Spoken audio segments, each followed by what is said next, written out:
So, our Philadelphia Eagles get the Minnesota Vikings for the home opener in week 2 on Monday Night Football. Very interesting, yes indeed. So, the Minnesota Vikings have had our number over the past few seasons. We haven't beaten them since the 2017 NFC Championship, the 38-7 blowout. Ever since, we have lost to the Vikings at the Link in 2018. And it's funny, so that season, even in defeat, we still stole their playoff spot.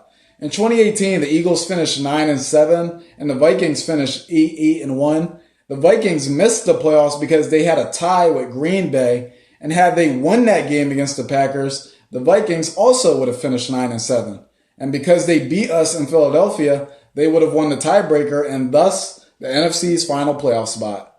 So we stole our playoff spot in 2018. That was pretty funny, but unfortunately, we lost to the Vikings again, this time in Minnesota during the 2019 season, in a game where our secondary got obliterated. Kirk Cousins destroyed that defense. Stephon Diggs and Adam Thielen, they owned us all day long. Dalvin Cook ran over us too. And Sidney Jones looked awful in that game. Sidney Jones was abysmal. He was getting used. He was getting abused. He was getting molested. It was just ugly to watch. The 2018 game, we lost 24-21, but in 2019, we lost 38-20. It was just so frustrating to watch that game. And this 2022 game is notable because it will be our first time playing the Vikings since the 2020 NFL Draft, when we took Jalen Reagor and the Vikings took Justin Jefferson.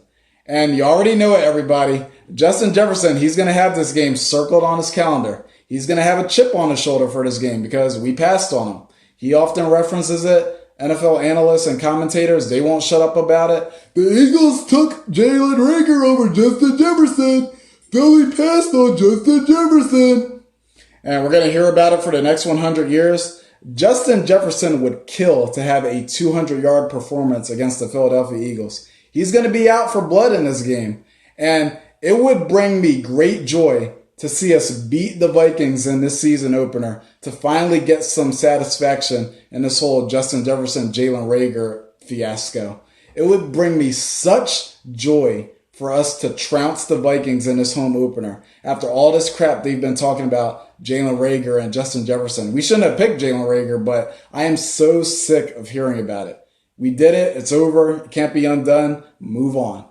And Vikings fans, I want to shout out to Vikings fans real quick. You can brag about getting Justin Jefferson. You can brag about these 2 straight wins you had over us in the regular season. But when things mattered most, when a Super Bowl trip was on the line, a trip to the Super Bowl was on the line, a Super Bowl that was being held in your stadium, Minnesota Vikings, Super Bowl 52 was in Minneapolis, Minnesota. When a trip to the Super Bowl was on the line, we annihilated you 38-7. So think about that. In fact, the Philadelphia Eagles are 4-0 against the Minnesota Vikings all time in the playoffs. Every time the Eagles have gone to a Super Bowl, we've beaten the Vikings. 1980, 2004, 2017. We have always beaten them in the playoffs whenever we reach the Super Bowl. And in fact, the one game I didn't mention, 2008, we beat them in that game. We also took out the defending Super Bowl champion Giants in that playoff run.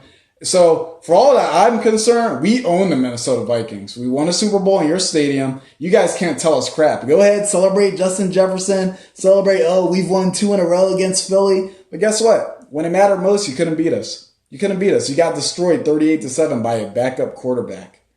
And I also want to talk about, so this game is on primetime. We have struggled immensely in primetime as of lately. We are on a 5-game losing streak in primetime. In 2021, we went 0-3 in primetime. We lost to the Cowboys on Monday Night Football in Week 3. We lost to the defending Super Bowl champion Buccaneers on Thursday Night Football in Week 6. And then the season finale against the Cowboys, that game was moved to Saturday night. We lost that game too. Admittedly, we were resting our starters, but still, that's 0-3 in primetime.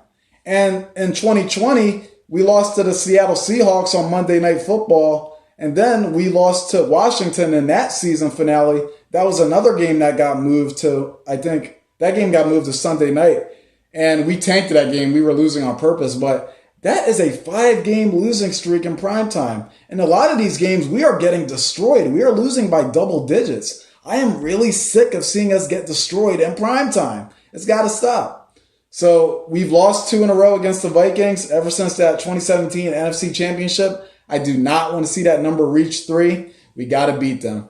And unfortunately, this does put an end to my dream for the week 1 matchup. So because this game's in week 2 and at home, we are most likely starting on the road for the 3rd consecutive season. And I was hoping that we would get Washington at home to start the season. I would have loved to have Carson Wentz return to Philadelphia for the first game of the season. But it looks like it's not going to happen because we're in Philly week 2. I mean, it could happen. We could start both games in Philly, but I don't think it's going to happen. It looks like we're going to be on the road in week 1 again. So, hey, that's how the cookie crumbles. So take care, everybody, and go Birds. Oh, wait, I forgot to say, so congratulations to Ray Didinger on a fantastic career. Covered the Eagles for 53 years. He's in the Hall of Fame, and I'm really going to miss him on these Eagles post-game reviews, how they talk about the Eagles after the games. I'm really going to miss that. He was a brilliant mind, and he was a legend that we cannot replace. So take care, everybody, and go Birds for real this time.